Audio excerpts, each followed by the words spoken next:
This is Between Realms and Reason, bridging the inner and outer cosmos, one conversation at a time. Here's your host, Sandie Sedgbeer. Hello.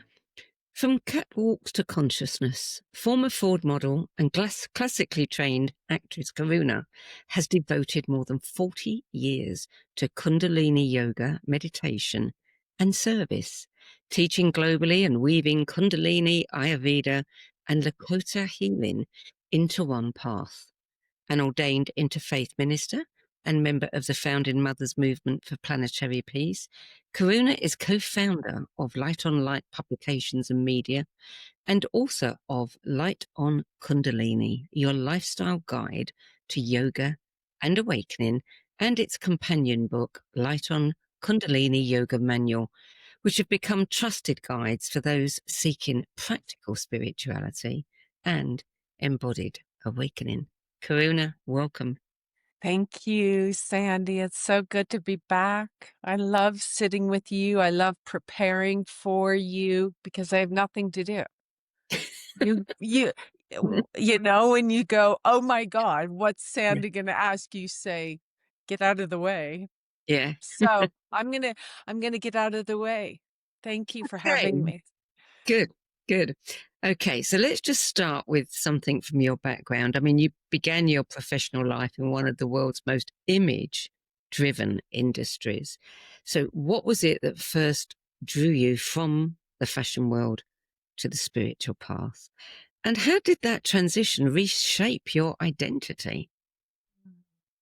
I love the idea of shaping because when we sit up super straight and we pull our chin in and we sit back a little bit, if you try it, you just feel this acknowledgement of grace and you feel this wonderment of, steady, supported atmosphere of let's see the spontaneity that comes through because I trust that I will show up as absolute best I can. And it might mean a long night.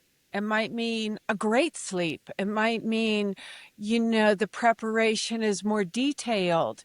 And yet the planning is all up to us to stand out of the way as we started this conversation. So it threw me into it being the modeling industry. Somebody found me, Pamela Hansen, and her boyfriend, Bernard Grant, in a clothing store where I was selling little, piquette pants to elders and loving them so much because my spirit was just about making them feel good in what they were wearing, literally. And, and then going into these interviews and auditions and processes of, not feeling so assured all the time. And how do I make that more, available, that comfort to stand in front of Manchester and audition for the Bristol Old Vic Theatre School, where you have the greatest before you coming in as your, and I never want to call it competition because you can't compare apples to oranges when it comes to acting. You have great actors and you have ones that have to work very hard at becoming an actor, just a good actor. Someone you believe in, someone shows up on the stage for you. And as they asked me in the Kundalini Yoga world, would this be a big enough stage to teach Kundalini Yoga? Because we do sit on a stage only to have the eyesight of the teacher at the heart of the student. It's a direct, one-pointed visual that actually activates us as teachers or whatever you want to call us, knowing something about meditation and yoga to deliver to the student. They can feel seen and not compromising where we want to take them in any way. So I had to practice this for about forever, still practicing. modeling, acting, Mhm. one has to wear masks, one has to appear, as other than oneself. Do Mm. you feel that yoga, Kundalini Yoga, has given you, the permission, the ability to just be you? So well said. Inviting that. The other acting part of showing up with the masks is the Lululemon, is the weight, is the what I am wearing. Am Mm, I got the right tool? And I honestly ask you just to show up as I ask myself to take me as I am today. mm, And so these masks, I've been writing about these masks very recently, wondering why we even put them on, why we wear them. And as a matter of fact, someone else is drawing that mask on your face. mm, So is it getting you closer to feeling cool and cozy and available? Sure. Yeah. You can do all the hair and makeup you want if it makes you so in touch with everything that you can be honest about yourself and you're not worrying about how you look or feel. I think feeling is much more appealing than looking that yeah, part. yeah, As you know, it's not working for a lot of people yeah, being that perfect size, yeah, shape, form, because Aquarian age is dropping all that imagery, that identity, that personality. And we are just coming up with like gender after gender, equality and wisdom and grace and those youth. We sit back and listen to the youth because they're bringing in, the Zorans of the world to say, been meditating. I've been doing Hindu practice mm, and I'm from a third world immigrant country that my mother and father have raised me with integrity and grace. And all of our parents in America, so most of them are immigrants, mine are Italian and Slovakian and peasants. And you had to work. My father taught me work ethic. And that was if your hands aren't dry and cracked, you're not working hard enough. And that wasn't necessarily the feminine way, but it was a way of saying, get in the dirt, start to shovel, chop that wood, haul that water. And so I've put myself on top of that mountain and this mountain to do just that, to teach myself, hey, the wind blows, you're in nature. This is the way the four-legged, the winged ones, the plant kingdom, and all those that creep and crawl and fly live, and you're living with them. And so get used to it. Get mm, ready. So all mm, the glamour, Sandie, you've seen me glam.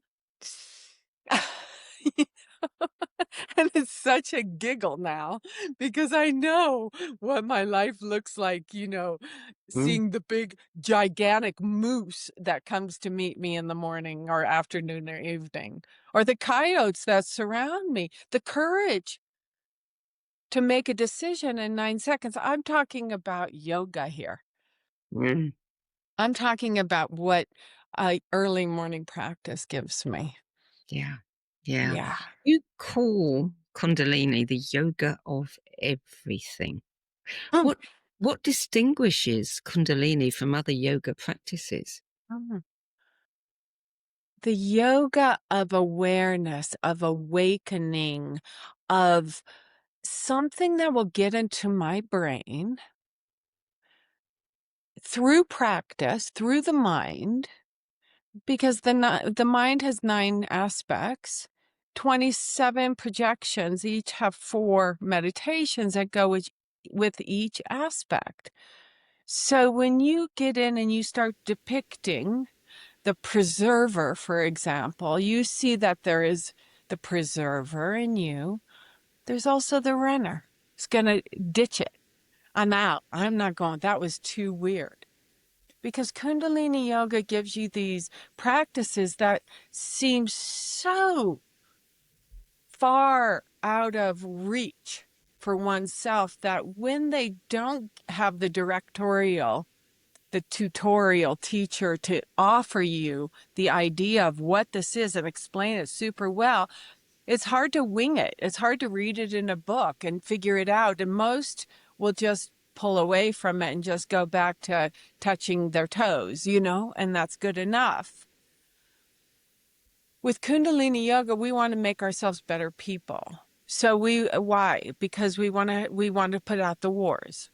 We want to stop the women and children from suffering and starvation. This is ridiculous that there's not enough food to feed. There is enough food to feed. Is it being distributed through your body to give you enough stamina to serve in such a way? If you don't have that extra spaciousness inside of you, you said it's everything, Kundalini, you are too tired I can't do that one more thing. There's so much potential in every single person that comes and sits with me. And yet she has a family, other things to do, obligations on the weekends.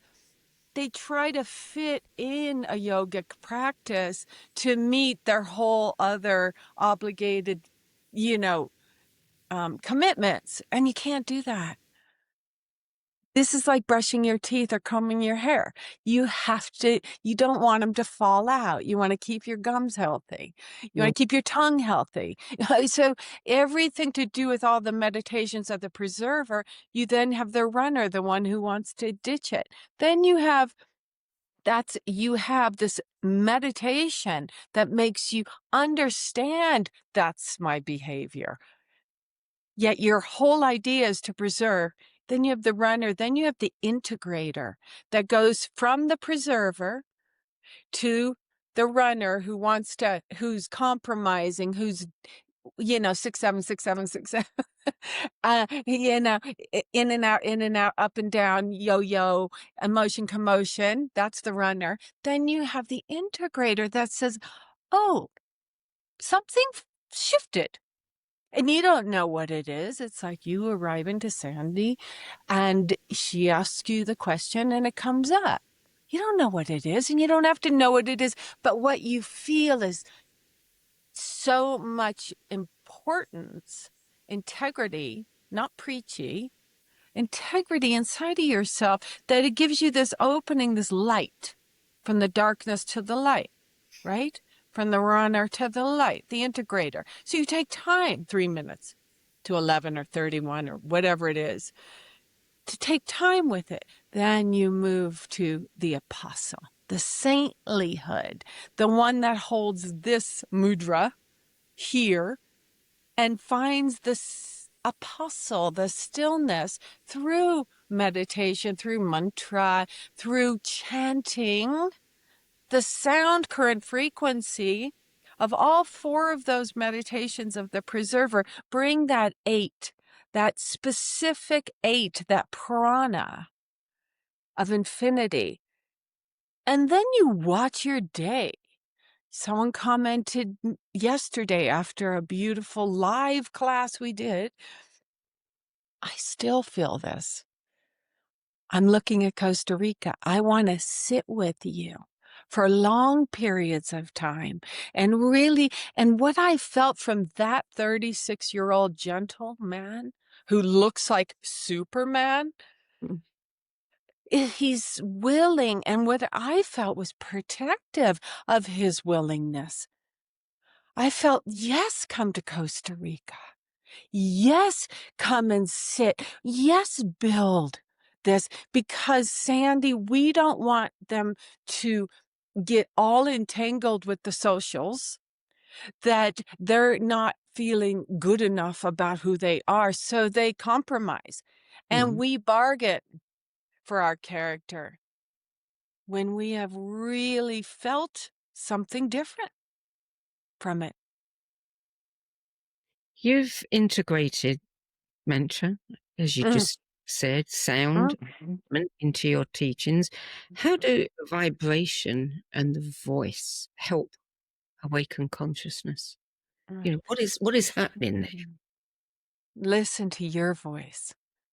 When you hear Sandie's voice, you go, you bring me to a place of loving kindness, compassion. You bring me to a place of vibrational frequency that not everybody gets to feel all the time. When you recognize you're in that frequency, in that vibration, when we hear, the sound current of the opera, if you like the opera, you hear the frequency of Renee Fleming, coming out and just doing her thing. I remember seeing her in LA when I was 36, and just it shifted my consciousness. Not only her beauty to look at, but her elegance and the way we use the harp, the way we strum our inner selves, our every part of our being is engaged, integrated as we chant. So when we say the simple Satanama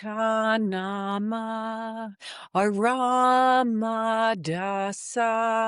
Sa Se Soham, the back of the tongue hits the upper palate and it vibrates the brain, and you feel this frequency of opening this crown chakra unto infinity, which reaches universal awareness. Chitta, it's called Chitta, and it's all the sound current, the taste, the fragrance of what you're delivering. Songs move us. They've always moved us. I'm from Boulder, so I was raised with John Denver. And hello, beautiful John Denver, Rocky Mountain High, and I live in it. Was it my destiny after 20 years, 30 years, traveling the world, Sandie, to come back and live on top of a mountain and take care of, the landscape of the hugest project of my life, which was a conservation easement of saving this whole 105 acres and allowing it to grow naturally, now mitigating the 35 acres to pull out the dead, so the new, and just yesterday planting the seeds.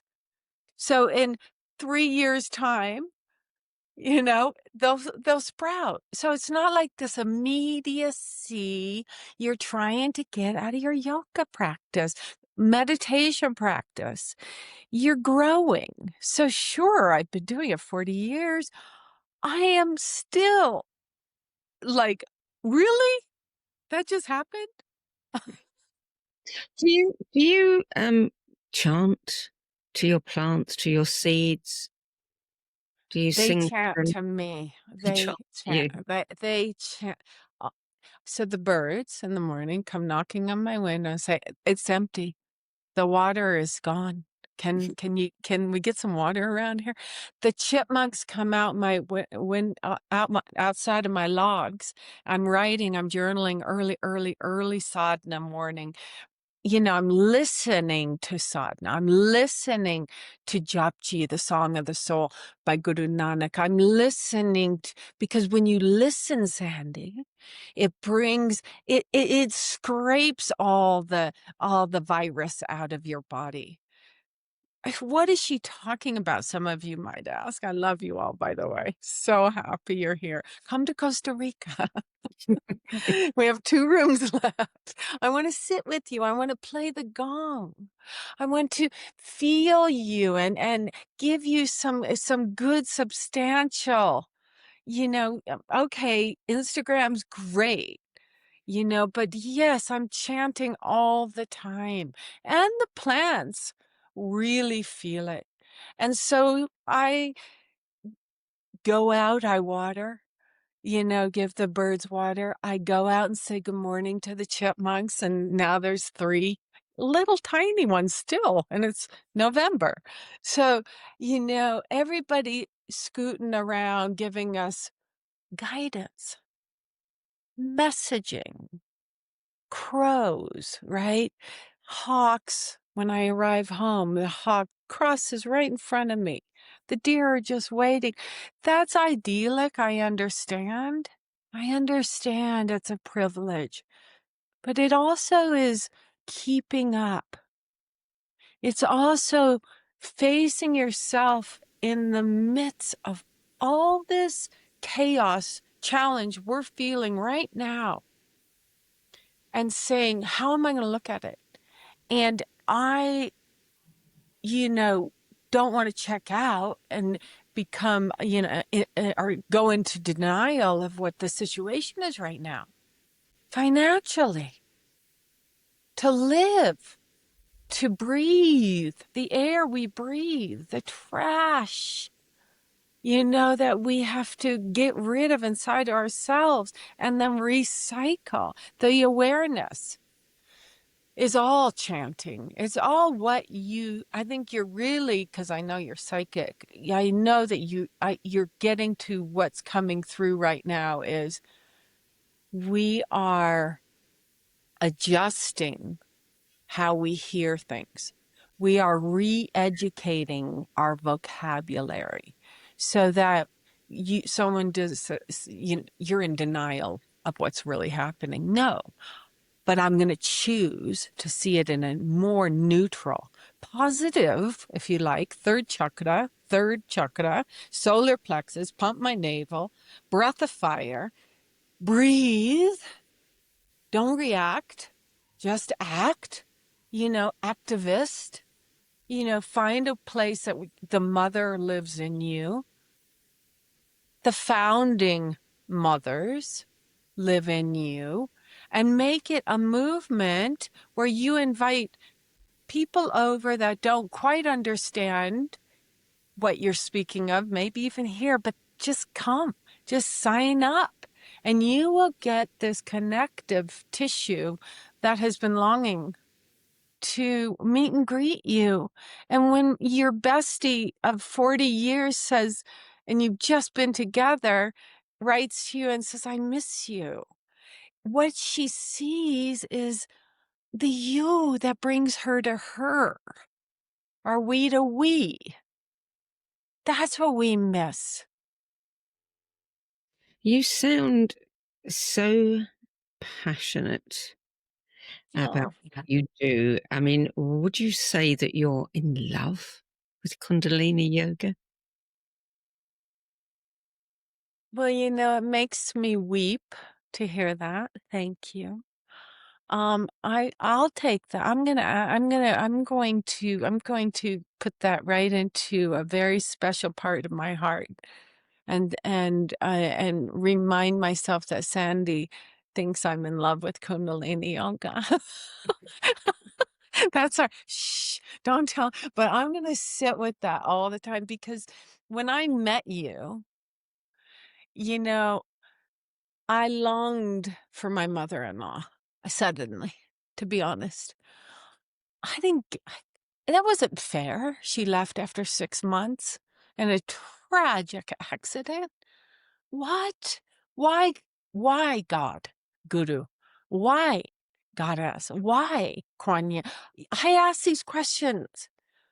Why do we lose people that are so incredibly significant and could have had a whole nother way of my participating in hospice, in, second chance education, the Laura Ashley Foundation, second chance education for women that have established families and want to go out and serve again and participate and even volunteer. This is where we were heading, Laura and I. And so I long for that love, dear one. I am one who so just saying Kundalini Yoga in itself, no. I would say it's universal. It's the cells, it's the meridians, it's the nadis, it's the 30 trillion parts of our cellular system.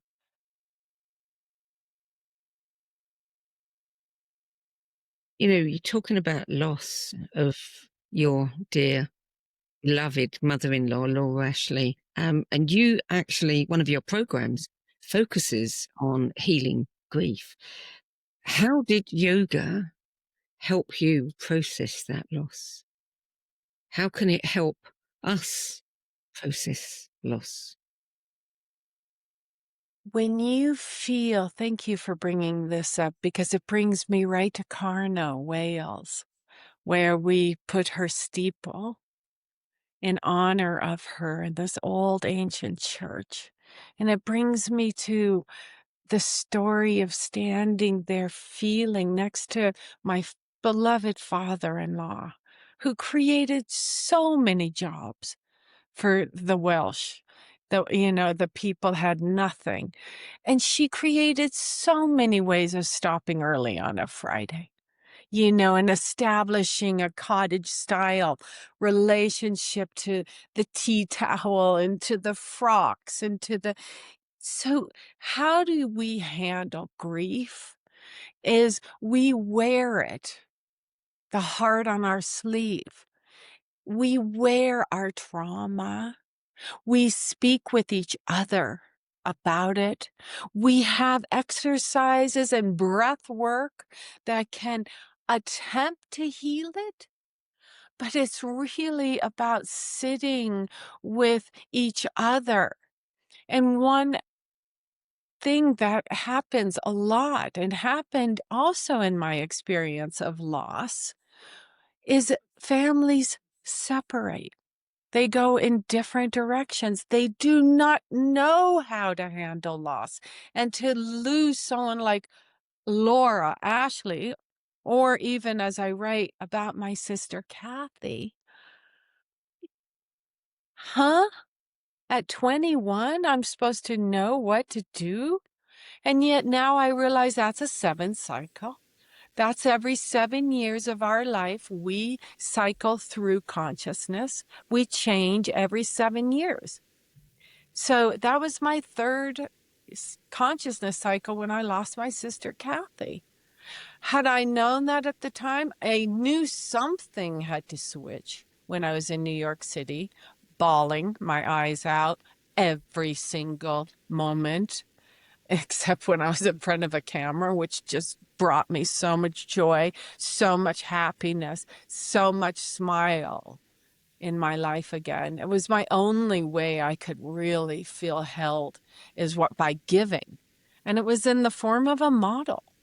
And it was only from the joy and the happiness that I could pull it off, because I was raised in a way of joy and happiness. Yet so much abandonment, loss. We have so much in the situation of our upbringing, of our parents, of our divorce, of our marriage, of our this, of our that. And yet, how do we deal with that? We can add yoga. We can try to add meditation. But what does the Dalai Lama say? Line up your demons every morning, sadhana, sit with them, ask them to politely allow you to have a good day.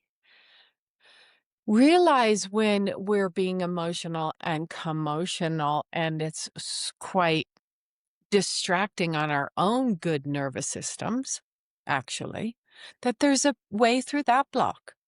And the way is to meet you. It's so true. It's like, meet Sandie. When you and I met, I mean, honestly, inseparable. A whole concert went on behind us, and we weren't in a big concert hall. We were in a small gathering, and we didn't even know it. Oh, and we loved the woman who was in concert, but we met each other. So we invite you, everyone out there, love you, love you, love you, love you, to try not to label. the kind of yoga you're doing? How do I integrate that? That's just integrate it. If it's come in front of you, allow it. And the competition with you and others and social media and likes and not, forget it. It's never going to be enough, because even when it's enough, it's never enough. And that isn't working. That's not feeding mouths. That's not wiping the tears of children that are only meant to smile and be born with conscious parenting, where the papa sits in the room and the mother rests, right? It's that that I heard that alternative way of calming a child and putting on conscious music, mantra, put the mata ki, the mother's blessing every day, massaging the children's feet at night until they put them in front of you at 7 years old and say, still ready for your massage, mama. And it has to slow mama down. I notice people sitting outside of the ice cream shop and their kids are eating ice cream or eating chips or whatever. Mama's on the phone. I'm like, do you see that child looking at you? I see you. And I'm not judging, but I'm just saying, mama, stop. Pay attention, because, they're here and we're now. Be present, yeah. Who do you think you would be? How would your life be if you had never found Kundalini Yoga? Does that... It's just so searching, so seeking. Oh my God. And still justifying beauty and still going down that trap of that rabbit hole I talk about in my book. Being who I think, I don't know. That's a great question, because you can just you kind of read it in people like who have had modeling careers and banked on them. Yeah. So you can see it, to answer your question. So with loss, with grief, with trauma, turn that into the miracle and receive the yoga now, right now. Because when you're trying to fill all the agelessness inside of you with something outside of you, it's going to cost you a lot. It's a lot of pain. And it's a lot of, I can't really be myself. Mm-hmm. And I want to find my authentic voice this lifetime. I've been put here, my ancestors, 7 generations before me, 7 generations to come will be affected by it. The photograph will show. Right? Yeah. So I could not have survived without yoga. Yoga found me when I moved to New York at 20 years old. Yoga found me. I just happened to get into the apartment that was next to the Integral Yoga Center. Why?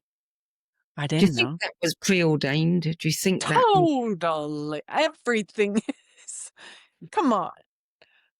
The hawk doesn't welcome you back from a long journey just because the hawk's always sitting in the tree and it says, okay, ready?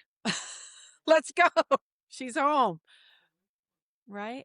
It's not we are the canvas. We are the film. We are the screen. As Rupert Spira says all the time, we are the non-duality.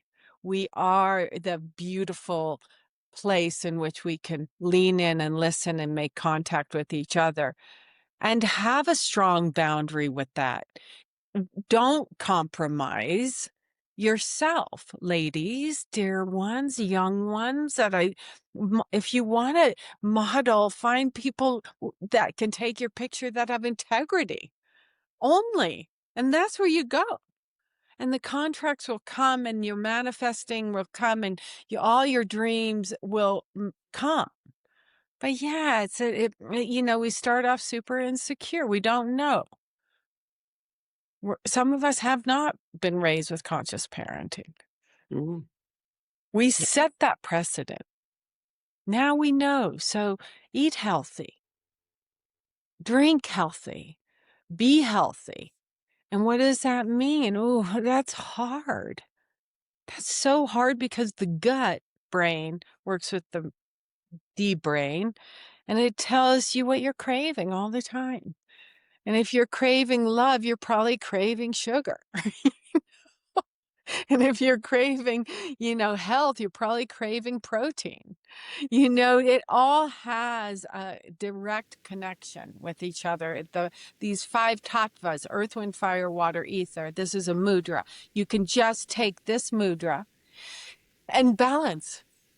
You see it often, even in politicians, they're holding this. We're so wise on how we can connect with every part of our being and everything. Gyan mudra, Gyan, there's many types of different yoga. I talk about it in Light on Kundalini, my book.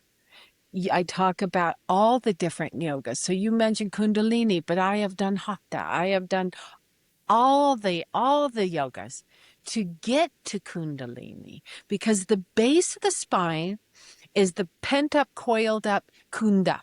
So one says, I don't meditate. I hate meditating. I can't. I fought with meditation forever to sit still. So I just said, okay, then walk, for God's sakes, but walk far. Because it's going to take at least an hour for you to get through the first 2.5 miles of stuff that you're working on about yourself. What did I say last night? Do you remember that in your 20s? I go to bed like, oh my God, what did I say? I've been looking at that forever. And because the conscious communicator inside of us, the brain, the pineal gland, holds this memory. So the specific meditations you don't find in other yogic practices as you find in the mind meditations in Kundalini Yoga. They're 3,000 years old. They're not made up by one person who brought it from the east to the west knowing. No, it's a lot of us. Yogananda. It's all Sanskrit, because it's the way you go. It's the way you use your tongue on sata or guru. It's the ru is not ru. When you talked about the vibration in the navel, you get caught in the third, in the nasal, and you go, this is super annoying on your nervous system. If you hear somebody trying to be super dictatorial or directorial or confronting, you'll hear it from the chakra they're speaking from. So if they're speaking very nasally from the second chakra, it's negative mind. It's somebody who's manipulating. It's someone who's trying to get you for a deal, less than you. No, you talk from your navel, not your nasal. You speak from the second chakra, negative mind, turn it into prosperity, third chakra, positive mind, and then completely heart, as you said, neutral mind, and you're direct, and you know what you want. You hold this mudra, pinky finger down, and we're going into Mercury retrograde, which means all the technology and everything you've planned for all your holiday travels. Be careful to know that, it's Mercury retrograde. Everything is going backwards. And Mercury is used by the pinky, held down by the id, the ego. So when you take this, ladies and gents, and you put it in your lap, and you're in a meeting, put it under the desk, you're going to just vibrate all the patience and tolerance you need to go through what people have to hear themselves speaking about, like you might think about myself right now, right? Calmly accept the communication, pull back, and listen from the tiniest bone in your eardrum through your temples to your pineal gland that's telling you all about the subconscious memories that you've fallen into as traps and never allowed you to mature into who you are today. In a really intensive situation, this is a great practice because you get to see everything you'll come home and meditate about when you get out of that meeting. You'll go like, seriously? It's not only about the cloth, the white cotton that I chose to wear today that's ironed, you know? It's not only about you, actually. It's about us. It's about making people feel heard and seen. So it's generosity. So, What made you decide to write Light on Kundalini? What is it that you wanted to share with the world that maybe hadn't been shared before, or certainly not from your perspective? truth.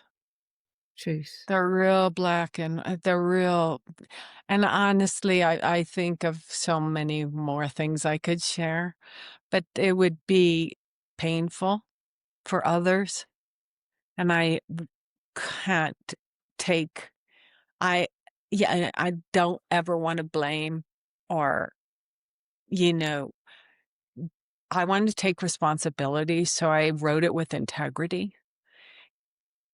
Also realizing everyone else is, reading this and there's a struggle to get out of every rabbit hole. There's a struggle to understand your parents. There's a struggle to understand loss and grief and trauma and eating disorders and all the things that go with expectation from this world we live in. There's a struggle with putting the right foot forward and the left foot forward and one step keep it and always having to find the balance. So I wanted to take it and bring it to community.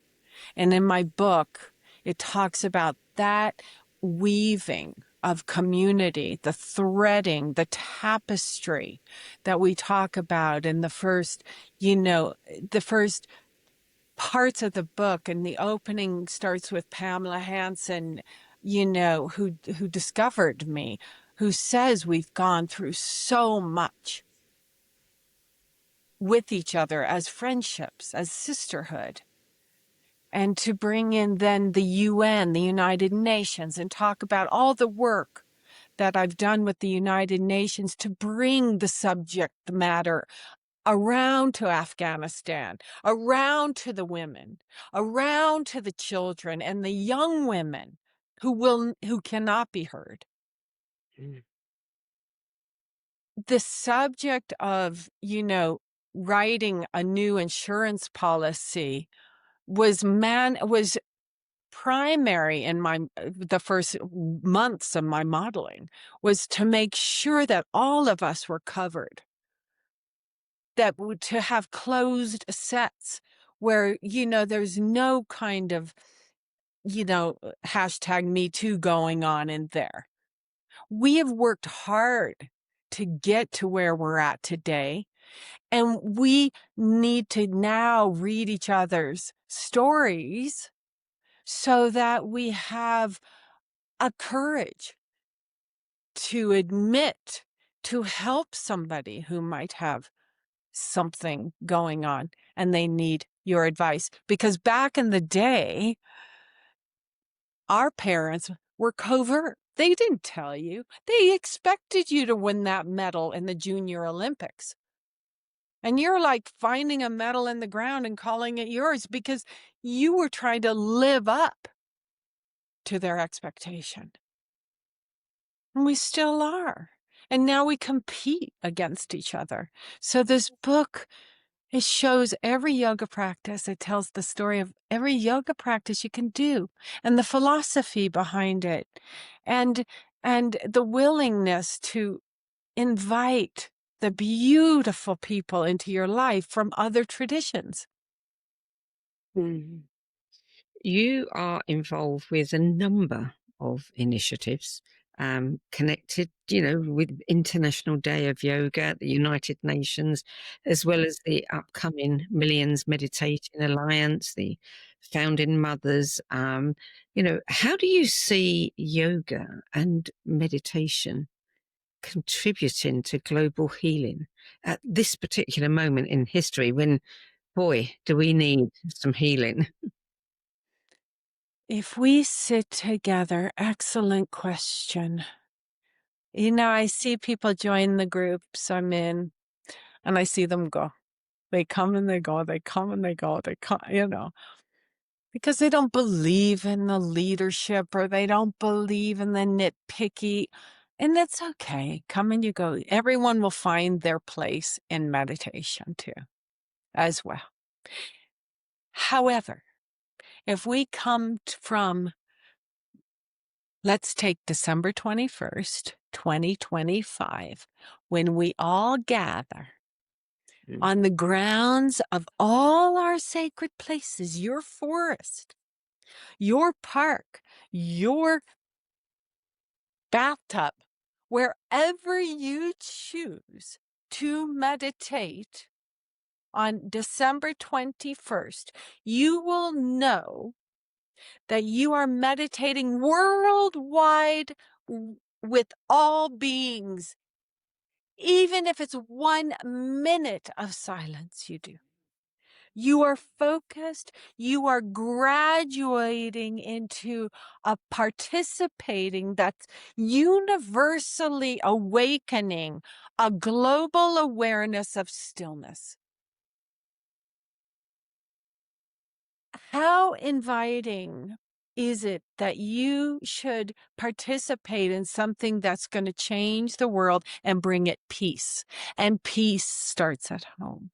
And peace and dedication and commitment and love. And even if you're baking bread and wherever your time zone is, take time that day, gather people around you and join in Millions Meditate.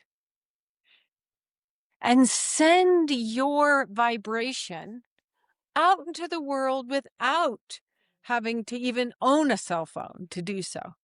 This is personal. Mm. This is you, don't you think? Yeah, and wouldn't it be wonderful if all of these nations, that are at war with one another could sit down on that day and just give some time to being present, and meditating together. I wonder how that would change things.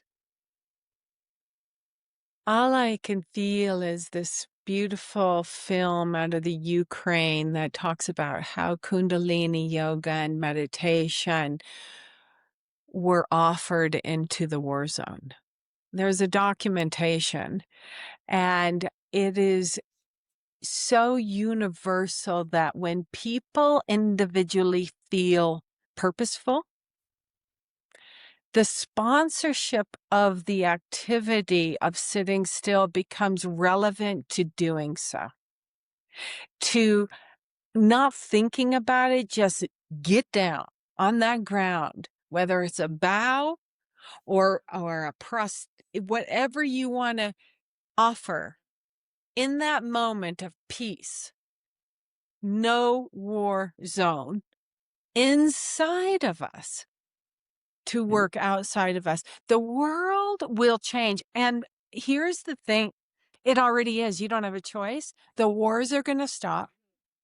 The peace is going to come. And we're at the absolute pinnacle point of seeing the worst of it. Can I ask you, please, to hold that space every day until December 21st, the winter solstice, where we all come together and meditate, and continue your practice into 2026 and onwards daily, where it's not just to heal a habit, but to make it a habit, to create a new beginning. Every single day, people come to me and say, I don't have any experience. Is this an advanced yoga retreat you're offering? And I'm like, are you kidding? Every day we wake up. It's the best question.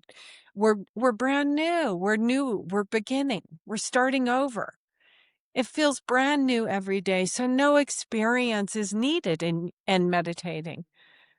And, if it's holding child's pose, if it's doing a down dog, if it's doing a breath of fire, whatever it is, create in your community for 5, 10, 15 minutes, whatever you want to do. 1 minute is good. And bring people together. And send us your post if you want to, because we're going to celebrate you. And we want to know about you in Millions Meditate. But Light on Kundalini wants to know about you. I want to know how I can serve you, how I can help you find yourself, find your authentic voice. So many people caught here, Sandie. Yeah. Throat chakra. I was when I was auditioning for the old Vic. Are you kidding?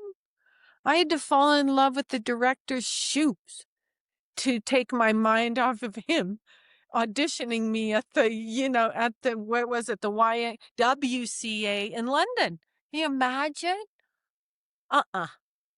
And that was that was a woman with 2 children already who had a house in London who was absolutely fine to stay just like that. And what do I have to do? Try to get into the Bristol Old Vic Theatre School so I can learn how to speak and find my power and my voice. And that's just me powerfully accepting the truth and telling you this, because I know you have a huge following that will listen to this and go, she didn't have to do that. But there's a drive. There's a passion, like you said.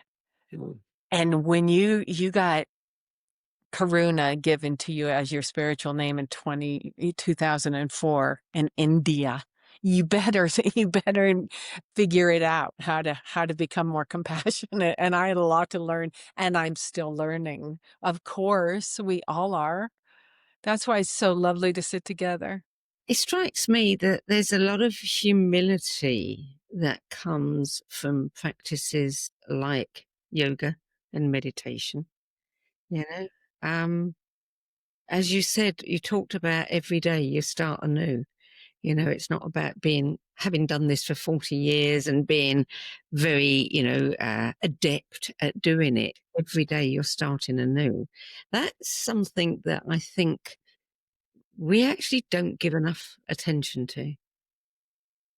Absolutely. I find if we can hear our repetitive mantra daily, it will suddenly allow you to listen to that repetition, japa, juga juga.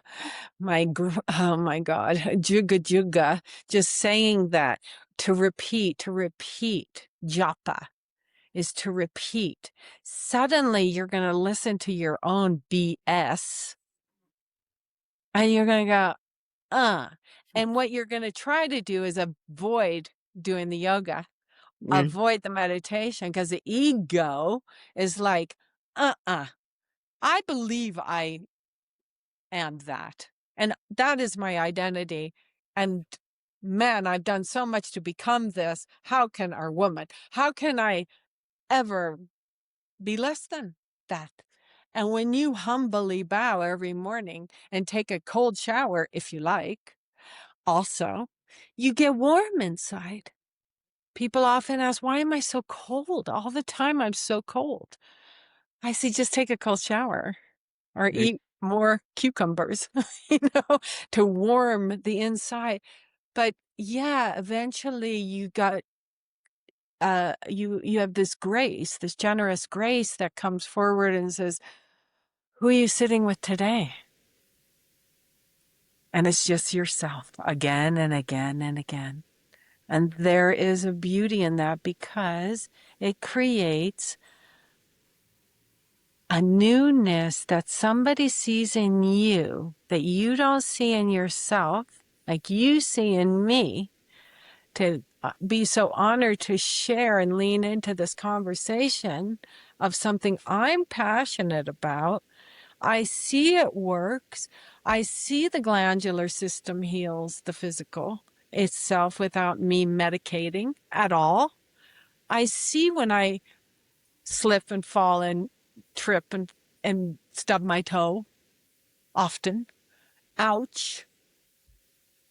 But I also see how I go about using the pain, the pay-in, as a part of my healing, my systems of, okay, I don't really enjoy getting up this morning, actually. So I'm going to lie in bed and listen to the sadhana. Fine. It's okay. Just listening will avoid you from running from yourself, because inevitably, if you're running and you continue to run and run and run, your bones are going to get weak. You're going to get depleted and very thirsty. And that'll deplete the liver, kidneys, adrenals, and your behavior is going to become bad mood. And you're responsible for your bad mood and your anger. And we have a remedy, but the thing we have to do is take responsibility for that. Any which way you want to do it. I stood on my head when I auditioned with a monologue for the Bristol Old Vic Theatre School. I didn't know I was doing that 30 seconds, 1 second before, when he called me up to do my monologue, the biggest monologue of my life. I got on my head, Sandie, in like a little hotel room and wherever they were auditioning us, in the middle of nowhere in England. It was the callback auditions. And, you deliver it any way you can. You're brilliant. I love what you bring out in us. Just saying, side note. Yes, Sandie. Okay, side note for you. Tell me why you wrote the Light on Kundalini manual. How does that differ from Light on Kundalini book? It's a companion. Yes, but I mean, So what in there? it shows a 50-plus-year-old woman can do yoga too. Okay. In the middle of a forest where you have to throw your sheepskin down because you're in the midst of the aspen grove and they're so sacred, they'll cover you. And perhaps you can't even get your arms straight because you have an injury. You just do it. And the essence of the manual is the practical practice of posturing. That is the 10 bodies, for example, each have a posture and are depicted in the manual. And when you go through those 10 bodies, and I show you how to do stretch pose and breath of fire and, whatever it is you need to do to keep your hips valuably flexible so you can get around. P.S. I wanted to share it. And it started so long ago with me sitting at my favorite pond, having my amazing photographer there to do a photo shoot, to bringing that into what I insisted on becoming a manual.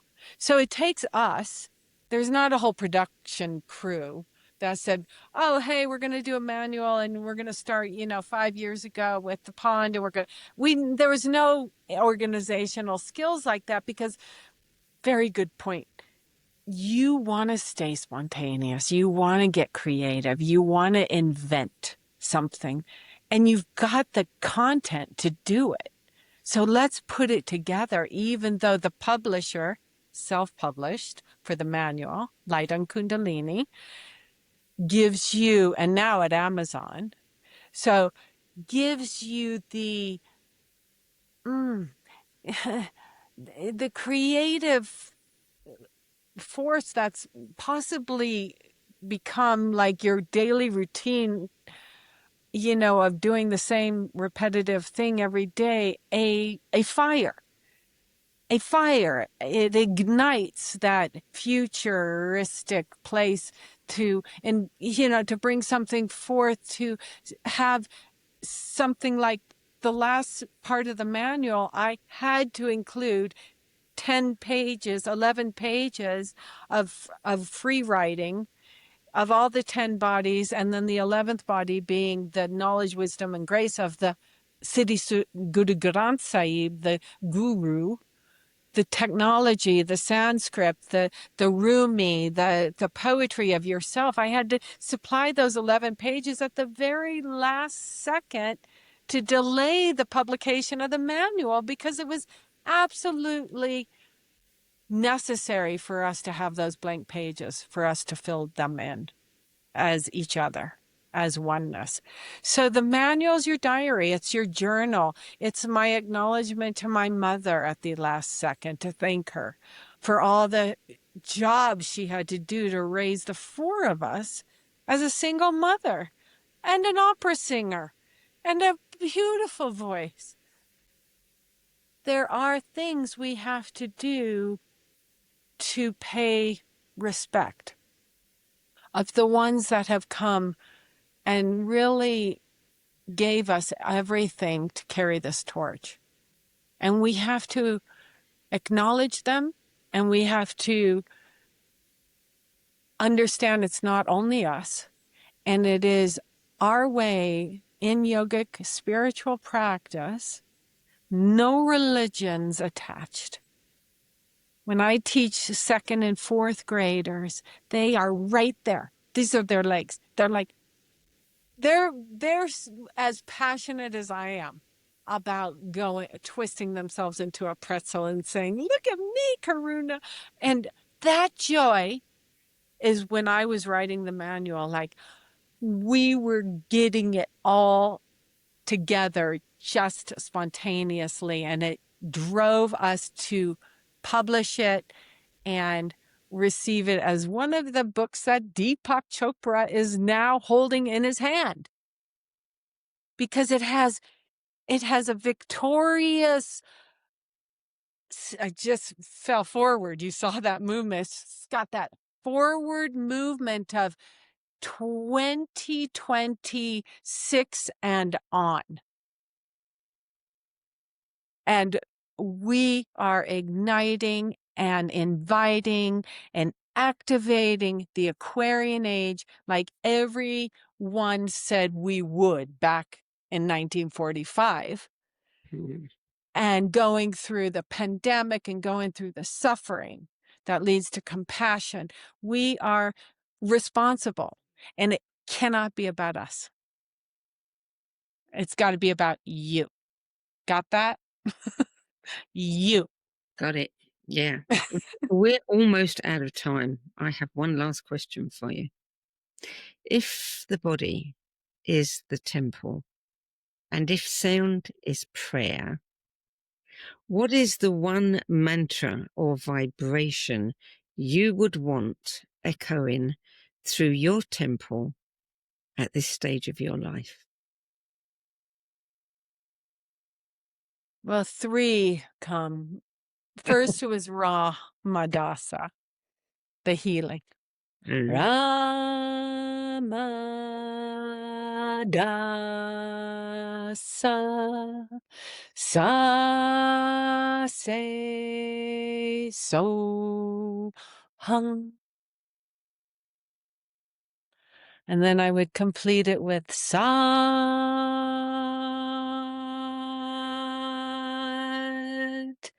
Nam. May the blessings of this day in this most sacred way serve everyone. Serve you. So beautiful question. Brings heart. Love you. Karuna, thank you for joining me today. A thought for you at home before we close. Karuna's journey reminds us that no experience is ever wasted, not even the ones that seem farthest from the spiritual path. Her life stands as proof of what becomes possible when we stop seeking validation from the world outside and begin turning inward for true liberation. Her teachings offer a living roadmap that weaves ancient wisdom, personal experience, and spiritual practice into one integrated path of awakening, and reminds us that true yoga isn't about the pose, but about the awakening that begins when the posture of the heart changes. If you're curious to explore more, check out Karuna's books, Light on Kundalini, Your Lifestyle Guide to Yoga and Awakening, and Light on Kundalini Yoga Manual, and her app, and her teachings, and everything else she offers at lightonkundalini.com. That's it for this week. I'm Sandie Sedgbeer. I'll be back at the same time next week with another episode of Between Realms and Reason. Till then, it's goodbye from me, and thanks again to Karuna. If today's conversation sparked your curiosity, you'll love our other shows. The Synergy Sessions, where leading-edge thinkers collide in bold, unscripted dialogues that ignite new possibilities. Between Realms and Reason, where we journey into the mysterious consciousness, energy, and the hidden layers of reality, where science converges with spirit in ways you've never imagined. And the No BS Spiritual Book Club, where leading-edge new thought speakers, teachers, authors, and luminaries who've walked this path before you share the 10 books that had the biggest impact on their life journey. All 3 shows are available on YouTube, Spotify, Substack, and all major podcast platforms. For more information, visit sedgbeer.com. That's SEDGBEER.com.